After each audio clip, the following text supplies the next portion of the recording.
Hello friends, crack BPSC में आप लोगों का स्वागत है। आज हम लोग करंट अफेयर्स का फोर्थ लेक्चर है, नेशनल करंट अफेयर्स का।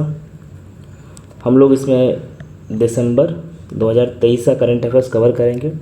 इससे पहले हम लोगों ने सितंबर, अक्टूबर, नवंबर का कवर कर चुके हैं।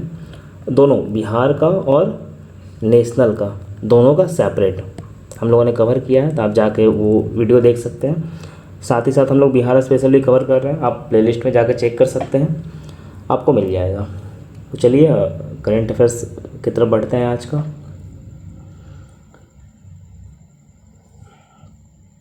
जैसा कि आप लोग देख सकते हैं, ये हम लोग दिसंबर का करंट अफेयर्स कवर कर रहे हैं।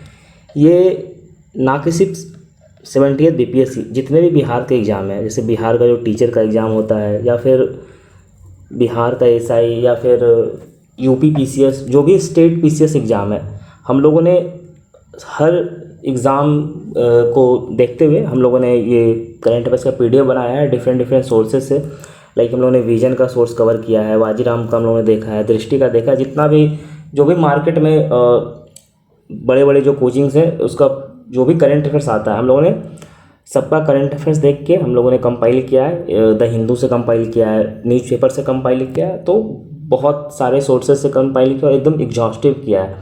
तो आपका करंट अफेयर्स के लिए सोचना नहीं है, आपको का करंट अफेयर्स कवर हो जाएगा यहाँ से। तो चलिए आज से करंट अफेयर्स की तरफ बढ़ते हैं हम लोग। सबसे पहले देखते हैं पॉलिटी का करंट अफेयर्स।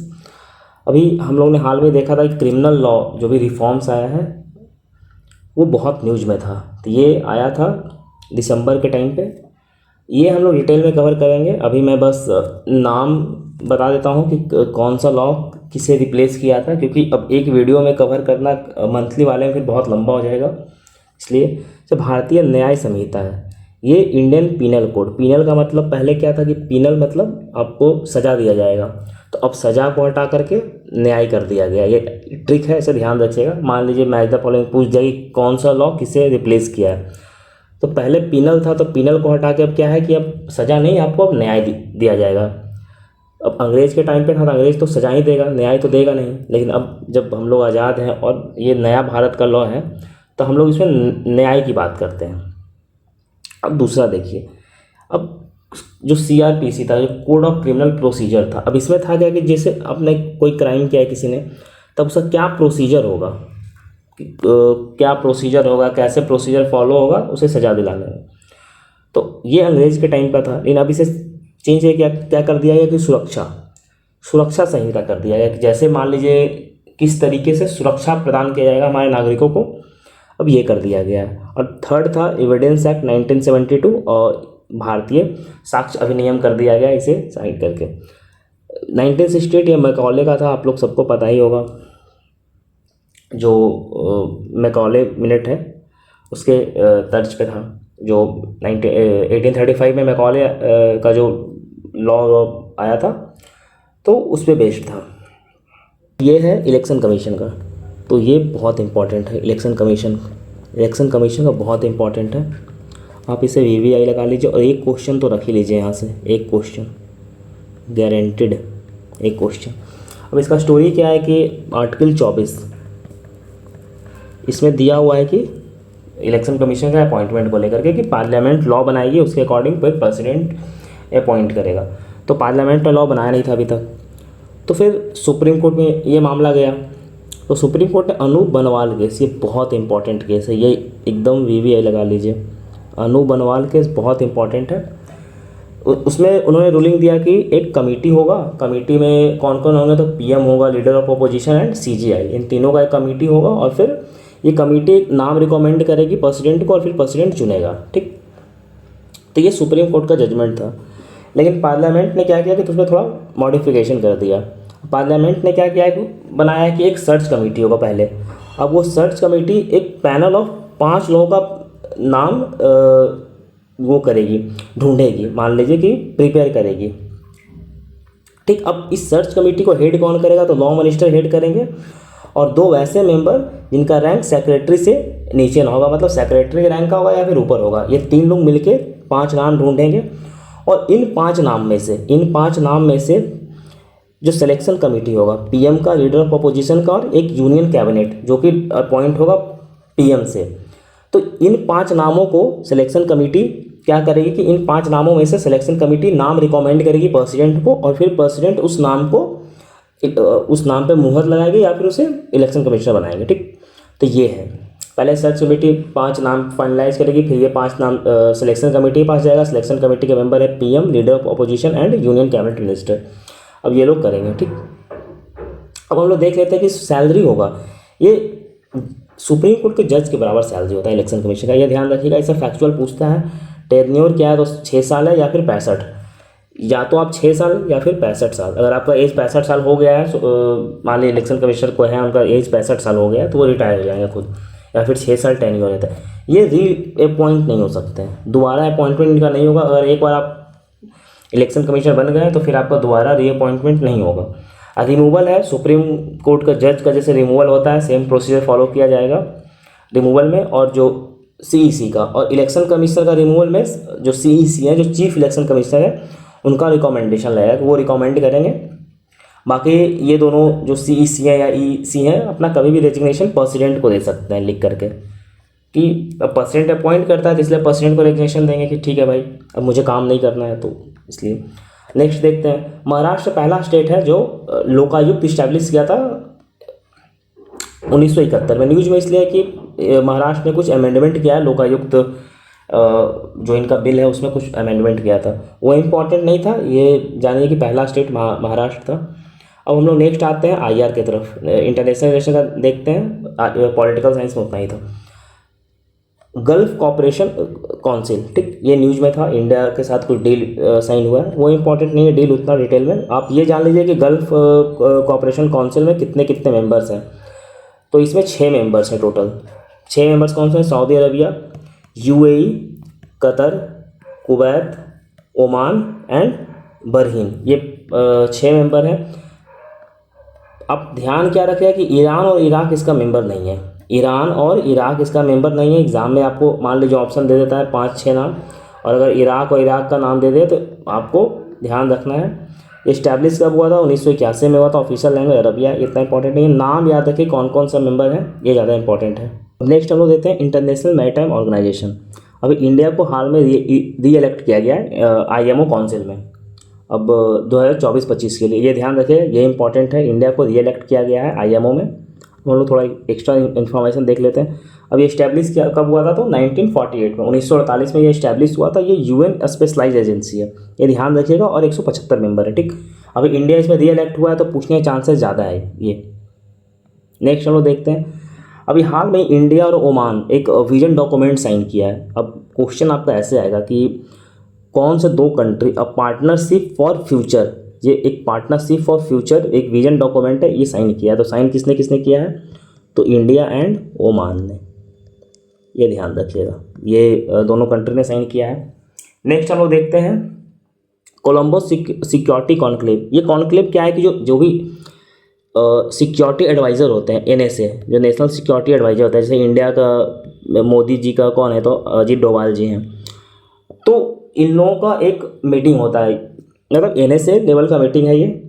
अब ये हुआ कहाँ था? तो ये हुआ था मॉरिशस में। ठीक, हुआ कहाँ था? तो मॉरिशस में हुआ था, ये इंपॉर्टेंट है, मॉरिशस में हुआ था। इसमें टोटल 4 मेंबर हैं, India, Sri Lanka, Maldives and Mauritius. शुरू में 3 ही मेंबर थे। ये बना कब है? तो 2011 में बना था। यह सिक्योरिटी के लिए बना है। नेशनल सिक्योरिटी एडवाइज़र मिल जाए तो सिक्योरिटी के लिए मिलेगा, बेसिक अंडरस्टैंडिंग नॉलेज से, सेंस से। इनिशियली 3 मेंबर था, इंडिया, श्रीलंका एंड मालदीव्स था, लेकिन लास्ट में मॉरिशस हाल में एज अ 4th मेंबर जुड़ा है। तो ये ध्यान रखिएगा कि पहले 3 मेंबर ही था। बना कब है? तो 2011 में बना है। हाल में इसका 6th मीटिंग कहाँ हुआ था? तो मॉरिशस में हुआ है। नेक्स्ट देखते हैं हम लोग इंटरनेशनल ऑर्गेनाइजेशन फॉर माइग्रेशन। अभी एक प्रोजेक्ट लॉन्च किया, प्रयास। ये किसके साथ किया? तो जो मिनिस्ट्री ऑफ एक्सटर्नल अफेयर्स है उसके साथ किया है। ठीक, ये प्रयास का फुल फॉर्म से पता चल जाएगा कि project for promoting regular assisted migration for youth and skill professional. मतलब जैसे जो भी हम लोग माइग्रेशन होता है इंडिया से जो बाहर जाते हैं, उसके लिए है प्रोजेक्ट प्रयास। ये ध्यान रखिएगा, प्रयास आएगा तो इंटरनेशनल ऑर्गेनाइजेशन ऑफ माइग्रेशन, देखिए नाम से ही पता चल रहा है। अब ये इंपॉर्टेंट है। अब इंडिया जो वर्ल्ड का लार्जेस्ट है रेमिटेंस रिसीव करने, $125 बिलियन इंडिया रिसीव करता है, और सबसे ज़्यादा रिसीव कहाँ से करता है तो यूएस से करता है, ये ध्यान रखिएगा। भारत विश्व में सबसे ज़्यादा रेमिटांस भारत में आता है, और आता कहाँ से है, सर्वाधिक कहाँ से आता है तो यूएस से आता है, ठीक, ये ध्यान रखिएगा। नेक्स्ट देखते हैं हम लोग, अभी हाल में ईरान ने वीज़ा फ्री ट्रेवल भारतीय जो सिटीजन्स है उसके लिए अनाउंस किया है कि अब ईरान जाने के लिए आपको वीज़ा नहीं लगेगा, ठीक। तो ये क्वेश्चन आ जाएगा कि कौन सा कंट्री है जो वीज़ा फ्री ट्रेवल अभी भारतीय नागरिकों के लिए किया है, तो ईरान है। आइए हम लोग अब इकोनॉमी का जो करंट अफेयर्स है वो देखते हैं। अभी हाल में स्टेट बजट ऑफ 2023-24, अभी स्टेट का फाइनेंस के लिए एक रिपोर्ट रिलीज हुआ था, तो किसने किया था तो आरबीआई ने किया, ये ध्यान रखिएगा। जो रिजर्व बैंक ऑफ इंडिया है उन्होंने पब्लिश किया report state finance state study of budget 2023-24। इसका थीम क्या है कि revenue dynamics and physical capacity of Indian state, मतलब जो भी भारत के जो भी राज्य हैं अब उसका सोर्स ऑफ इनकम क्या है, रेवेन्यू क्या है, या फिर कितना फाइनेंशियल कैपेसिटी है, कितना मतलब उसका स्टेट क्या है, वो उसका स्टडी के लिए ये रिजर्व बैंक ऑफ इंडिया ने किया रिपोर्ट निकाला है। नेक्स्ट हम लोग देखते हैं लीड्स रिपोर्ट। अब ये लीड्स रिपोर्ट किसका है तो ministry of commerce and industry का है, ठीक। Ministry of commerce and industry leads report निकालता है। ये लीड्स रिपोर्ट उसी के तर्ज पे जैसे हम लोग लॉजिस्टिक परफॉर्मेंस इंडेक्स देखते हैं जो कि वर्ल्ड बैंक निकालती है, उसी के तर्ज पे इंडिया में जो भी स्टेट्स हैं उसके लिए मिनिस्ट्री ऑफ कॉमर्स निकालती है। जैसे लॉजिस्टिक, जैसे रेलवे हो गया, या फिर जो भी लॉजिस्टिक्स है उसमें क्या इंप्रूवमेंट है नहीं है वो देखने के लिए। अब इसमें बिहार जो है वो एस्पायरिंग स्टेट है। ये यहाँ पे देखिए बिहार जो है वो एस्पायर में, ये ध्यान रखिएगा, पूछ सकता है कि बिहार कहाँ है तो एस्पायर में है, ठीक। अब लॉजिस्टिक परफॉर्मेंस इंडेक्स में इंडिया का रैंक क्या है तो 38 है, 139 कंट्री में भारत का रैंक 38 है 2023 के लिए, ठीक। वर्ल्ड बैंक ही एक और रिपोर्ट रिलीज करता है, इंटरनेशनल डेट रिपोर्ट 2023, ये वर्ल्ड बैंक ही रिलीज करता है। हम लोग आगे देखते हैं, जैसे मिल्क प्रोडक्शन है तो मिल्क प्रोडक्शन को हम लोग व्हाइट रेवोल्यूशन कहते हैं। व्हाइट रेवोल्यूशन मिल्क से रिलेटेड है। अब सबसे ज़्यादा मिल्क कहाँ प्रोड्यूस होता है तो उत्तर प्रदेश में होता है। ये टन याद रखना जरूरत नहीं है, पूछने का तो कुछ भी पूछ सकता है, बट एक सिल्वर रेवोल्यूशन एग प्रोडक्शन के लिए है, पिंक रेवोल्यूशन मीट के लिए है। अब एक सबसे ज़्यादा आंध्र प्रदेश, मीट उत्तर प्रदेश, दूध और जो मीट है ये सबसे ज़्यादा कहाँ होता है तो उत्तर प्रदेश में होता है, ये ध्यान रखिएगा, दूध और मीट। अब उत्तर प्रदेश सबसे बड़ा स्टेट है तो वही होगा। अब आप नेक्स्ट आते हैं डिफेंस में, आकाश वेपन सिस्टम। अब इंडिया पहला कंट्री बन गया है जो कि एक जगह से 4 टारगेट भेज सकता है। मान लीजिए 4 टारगेट है, 1 2 3 4 है, तो एक जगह से 4 टारगेट भारत भेज सकता है, ये पहला देश बन गया है, ठीक, भारत, ये ध्यान रखिएगा। अभी डेमोस्ट्रेट किया अग्नि 1 शॉर्ट रेंज मिसाइल, अग्नि 1 2 3 4 जो आता है, ये इंपॉर्टेंट है, एक्सरसाइज हर एग्जाम में पूछा जाता है। अभी हाल में इंडिया वियतनाम, अब जो विन बैक्स, अब यहीं से नाम से पता लगा सकते हैं इंडिया वियतनाम का एक्सरसाइज है, ये हुआ कहाँ था तो हनोई में हुआ था। ये विन बैक्स 2023 भारत और वियतनाम के बीच का मिलिट्री एक्सरसाइज है, कहाँ हुआ था तो हनोई वियतनाम में हुआ था। अब हम लोग इन्वायरमेंट का करंट अफेयर्स देखते हैं। COP28 ये बहुत न्यूज में रहा था, तो हुआ कहाँ है COP28 तो हुआ है दुबई, जो कि यूएई में है, दुबई में हुआ है। अब हम लोग हुआ तो बहुत कुछ है, ये 7 दिन 8 दिन चलता है तो उतना डिटेल में नहीं देखते हम लोग, जो भी एग्जाम से रिलेटेड है थोड़ा बहुत देख लेते हैं।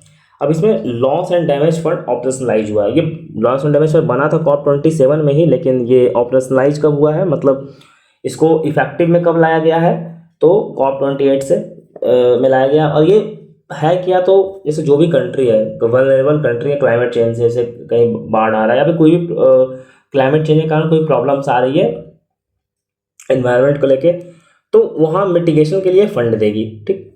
तो ये था।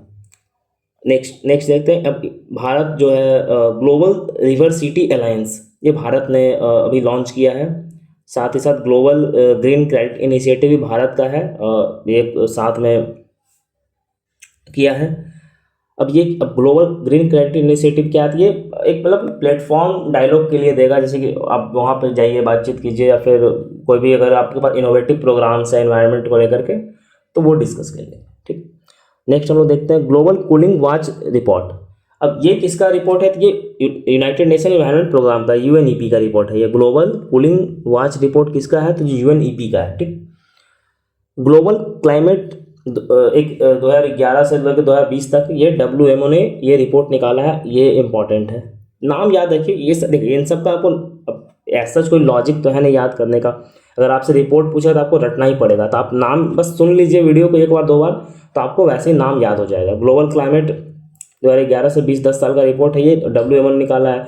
कूलिंग वॉच रिपोर्ट तो यूएनईपी निकालता है। Global initiative of academic network, ज्ञान प्रोग्राम। ठीक, तो ज्ञान प्रोग्राम किसका है? तो मिनिस्ट्री ऑफ एजुकेशन का है।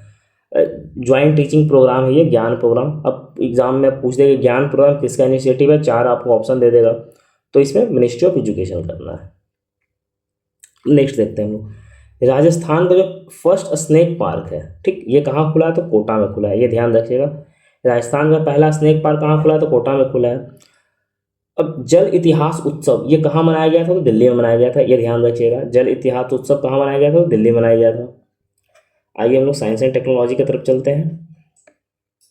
अब जीपीएआई, अब जीपीएआई क्या है? Global partnership on artificial intelligence. अब जीपीएआई एक समिट हुआ था, अभी हाल में दिल्ली में हुआ था, तो फिर इसे न्यू दिल्ली डिक्लेरेशन, यहाँ जहाँ भी समिट होता है उसके नाम से ऐसे डिक्लेरेशन, तो जैसे पिछले लेसन हुआ था यूके में, बैचलर पार्क है वहाँ हुआ था। अब एआई समिट को लेकर के हुआ था। अब एआई सेफ्टी रिस्क, अब ऐसा पूछ दे आपसे बैचलर डिक्लेरेशन का किससे रिलेटेड है? तो एआई से रिलेटेड है। ये ध्यान रखिएगा, ये इंपॉर्टेंट है, ये बहुत इंपॉर्टेंट है। वीवीआई लगा लीजिए, मतलब पूछने का बहुत चांस है। नेक्स्ट हम लोग देखते हैं पेस मिशन। पेस मिशन किसका है? तो नासा का है। ये जो भी एटमॉस्फेयर है, मतलब उसको स्टडी करेगा, स्टडी करने के लिए। पेस का फुल फॉर्म क्या था? Plankton aerosol cloud ocean ecosystem mission. अब पेस से आप देख सकते हैं ये किसका मिशन है? तो नासा का है। अब ज़्यादा पूछने चांस है कि पेस मिशन किसने लॉन्च किया? आपको 4 ऑप्शन दे देगा, यूरोपियन यूनियन दे देगा, इसरो दे देगा, नासा दे देगा, रॉसकॉस्मोस दे देगा, तो आपको नासा देखना है इसमें। ठीक, अब यूएस ने पहला क्रिस्पर बेस्ड जीन थेरेपी, जो कि पेशेंट को जो सिकल सेल डिजीज है, ठीक है, उसका ट्रीटमेंट के लिए यूएस ने पहला क्रिस्पर जो क्रिस्पर कैसनाइन होता है ना, वो लॉन्च किया है, मतलब अप्रूव किया है, सॉरी अप्रूव किया है। ठीक, तो किस कंट्री ने किया है? तो यूएस ने किया। क्वेश्चन आपको ऐसा आ जाएगा कि सिकल सेल डिजीज जो है उसका ट्रीटमेंट के लिए क्रिस्पर बेस्ड जीन थेरेपी किस कंट्री ने अप्रूव किया? तो यूएसए ने अप्रूव किया। इस टाइप का क्वेश्चन बीपीएससी पूछती है बहुत ज़्यादा। नेक्स्ट हम लोग देख सकते हैं ग्लोबल, ये क्या है? तो गिमी मॉडल। अब ये क्या है? तो ये तो गूगल ने लॉन्च किया, जैसे चैट जीपीटी है वैसे ही है ये। आप नाम बस याद रखें किसका है ये, तो गूगल का है ये। ऐसा मतलब कहा जा रहा है कि सबसे पावरफुल, मतलब मोस्ट पावरफुल एआई मॉडल है जिमी। ये किसका है? तो गूगल का है। सबका अपने से चैट जीपीटी है वो अपना अलग है। नेक्स्ट हम लोग देखते हैं, एक कॉमेट है P12 और पॉन्स ब्रुक्स। ठीक, अब जो इंडियन एस्ट्रोनॉमिकल ऑब्जर्वेटरी है वहाँ से मतलब फोटोग्राफी किया गया है। ये कहाँ? तो लद्दाख में है, वहाँ से किया गया है फोटोग्राफी इसका। ठीक, तो ये ध्यान रखिए कहाँ से किया गया? तो लद्दाख से। सोलर ऑर्बिटर, अब ये क्या है? तो ज्वाइंट मिशन है किसका किसका? तो यूरोपियन यूनियन का और नासा का, ये ज्वाइंट मिशन है। अब इसमें क्या है कि ये सन को ऑब्जर्व करेगा, सन ऑब्जर्विंग सैटेलाइट। मतलब लॉन्च कब हुआ था? 2020 में लॉन्च हुआ था, हाल में फोटो वोटो लिया इसलिए न्यूज में है। तो ये सन को ऑब्जर्व करने के लिए मिशन लॉन्च किया जाता है। ईएसए और नासा के बीच सैटेलाइट है, to observe the sun and the solar corona, मतलब सन और उसके अंदर जो सोलर कोरोना होता है इन सबको ऑब्जर्व करने के लिए किया था। अब क्वेश्चन आपको आ जाएगा सोलो मिशन किसने लॉन्च किया था? तो ये ज्वाइंट मिशन है नासा का और यूरोपियन यूनियन का, ये ध्यान रखिएगा। प्रोजेक्ट कूपर ये किसका है? तो अमेजन का है। अब ये क्या है कि जैसे इंटरनेट है, अब इंटरनेट को सैटेलाइट बेस्ड इंटरनेट देने के लिए ये अमेजन जो कंपनी है वो लॉन्च किया प्रोजेक्ट कूपर। जैसे हम लोग देखा था कि स्टार लिंक जो है स्पेस एक्स का जो स्टार लिंक प्रोजेक्ट है, तो वो क्या है? तो वो भी लो अर्थ ऑर्बिट में वो सैटेलाइट रखेंगे और सैटेलाइट के थ्रू इंटरनेट दिया जाएगा, जिससे कि आपको इंटरनेट हर जगह पहुंच सकेगा। आइए हम लोग नेक्स्ट जैसे देखिए स्टार लिंक यहाँ हम लोगों ने मेंशन भी किया है, Elon Musk internet service provide करने के लिए। नेक्स्ट देखते हैं, ये वीवीआई लगा लीजिए। JT60SA ये न्यूक्लियर फ्यूजन रिएक्टर है, ठीक। ये वर्ल्ड का biggest experimental nuclear fusion reactor है। ये है कहाँ, तो ये कहाँ इनॉग्रेट हुआ है, तो जापान में हुआ है। आपसे पूछ देगा कि JT60 ये न्यूक्लियर फ्यूजन रिएक्टर सबसे बड़ा कहाँ इनॉग्रेट हुआ है, तो ये जापान में इनॉग्रेट हुआ है। ये यूरोपियन यूनियन और जापान के साथ मिलकर इसका इनिशिएटिव था, ठीक। नेक्स्ट देखते हैं हम लोग युवा इनिशिएटिव यू। तो ये क्या है, YUV और AI, ऐसे नाम आप इस तरीके से कर सकते हैं, यूथ फॉर उन्नति एंड विकास विद AI। अब AI के साथ जैसे जो भी युवा है वो उन्नति करेंगे। अब जैसे हम लोग GPAI हम लोगों ने ऊपर देखा था अभी, जो global partnership for artificial intelligence था, उसी में फीचर्स हुआ। इसमें अब क्या क्या है कि अब AI स्किल डेवलपमेंट का बात किया जाएगा इसमें, और डीपर अंडरस्टैंडिंग ऑफ AI। जैसे जो भी क्लास 8 से क्लास 12 के बच्चे हैं उन्हें AI स्किल सिखाया जाएगा, AI के बारे में बताया जाएगा, ये सब किया जाएगा। अब ये किसके किसके साथ है, तो नेशनल ई-गवर्नेंस डिवीज़न जो है और मिनिस्ट्री ऑफ इलेक्ट्रॉनिक्स और इंटेल इंडिया, इन तीनों ने साथ में किया है। क्लास 8 से जो क्लास 12 तक के बच्चे हैं उनको AI का स्किल सिखाया जाएगा, AI के बारे में बताया जाएगा डिफरेंट। आइए लोग नेक्स्ट देखते हैं INS इम्फाल। अभी ये जो है third self guided missile destroyer है, ये थर्ड है। टोटल 4th होगा प्रोजेक्ट बी के अंदर, ये थर्ड है। फर्स्ट विशाखापट्टनम और मुरुगमाओ था, और लास्ट सूरत होगा। अभी 3 हो गया है, सूरत अभी हो जाए आगे होगा, ठीक। ये देखिए फर्स्ट क्लास में विशाखापट्टनम जो था 2021 में कमीशन हुआ था। तो INS इम्फाल जो क्या है थर्ड वॉरशिप है। टोटल वॉरशिप कितना होगा, तो 4 होगा, 3 अभी हुआ है, सूरत हुआ नहीं है अभी, ठीक। तो इम्फाल थर्ड है प्रोजेक्ट 15B के अंदर, ये ध्यान रखिएगा। ऑपरेशन स्टॉर्म मेकर 2, अब ये किसने लॉन्च किया था, इंटरपोल ने लॉन्च किया था। आइए हम लोग आगे बढ़ते हैं, कल्चर में देखते हैं। अभी देखिए ये UPSC का पूछा हुआ क्वेश्चन है, गरबा, ये पूछा था। गरबा को किसमें इंटेलिजेंट सॉरी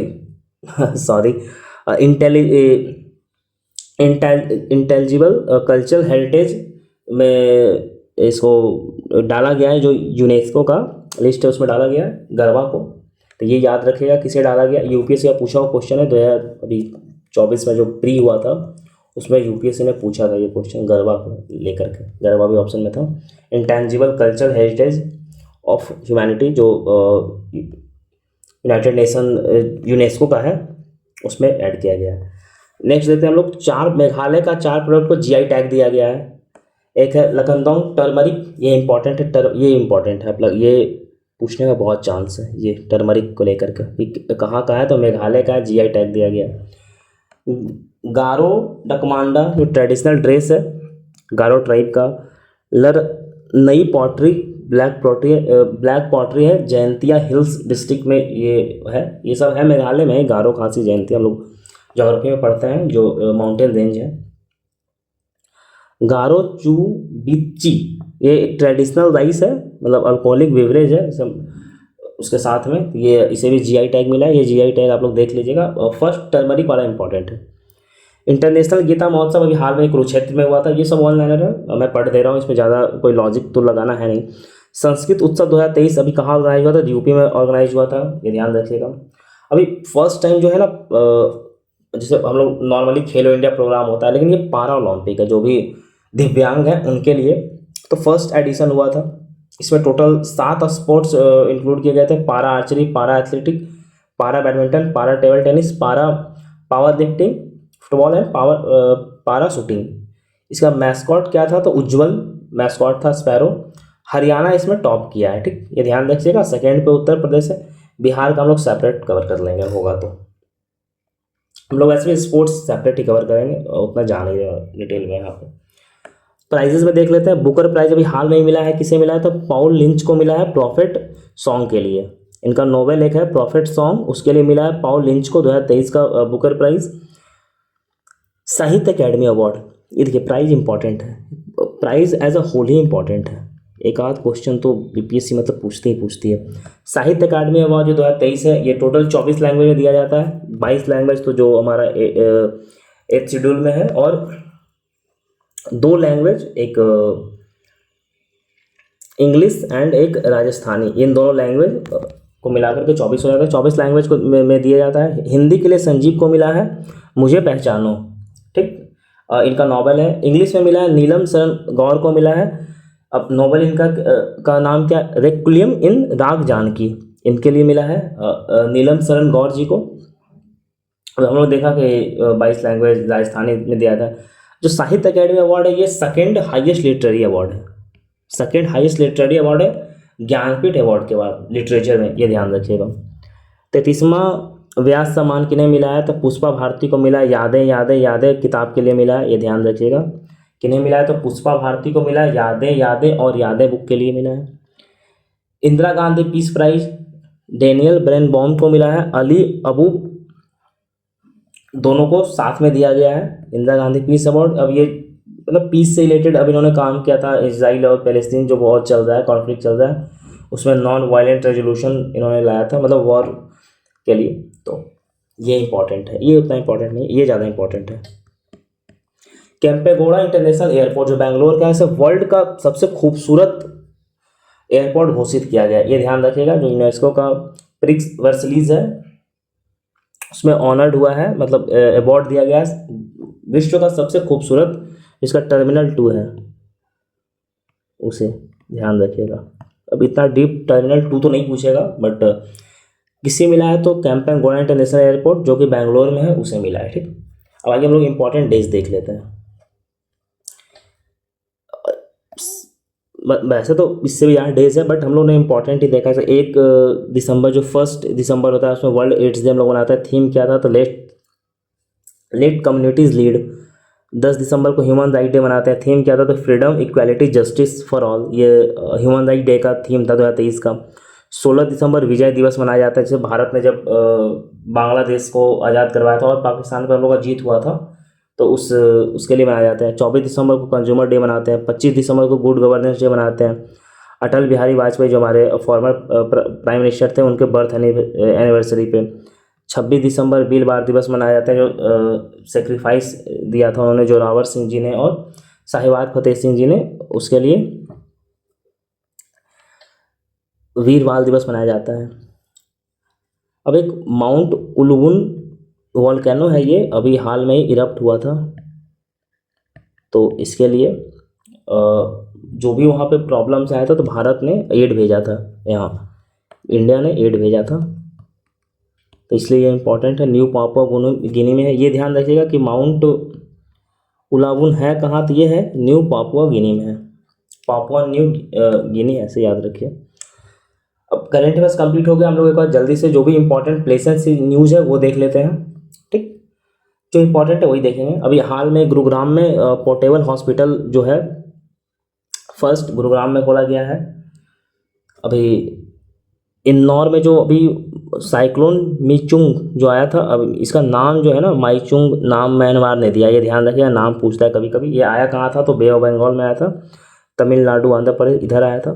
तो माईचुंग जो साइक्लोन है उसका नाम म्यांमार ने दिया था, आया था बे ऑफ बंगाल में, तमिलनाडु आंध्र प्रदेश इस एरिया में। नागार्जुन सागर डैम कहाँ है, तो ये आंध्र प्रदेश में, ये न्यूज़ में था।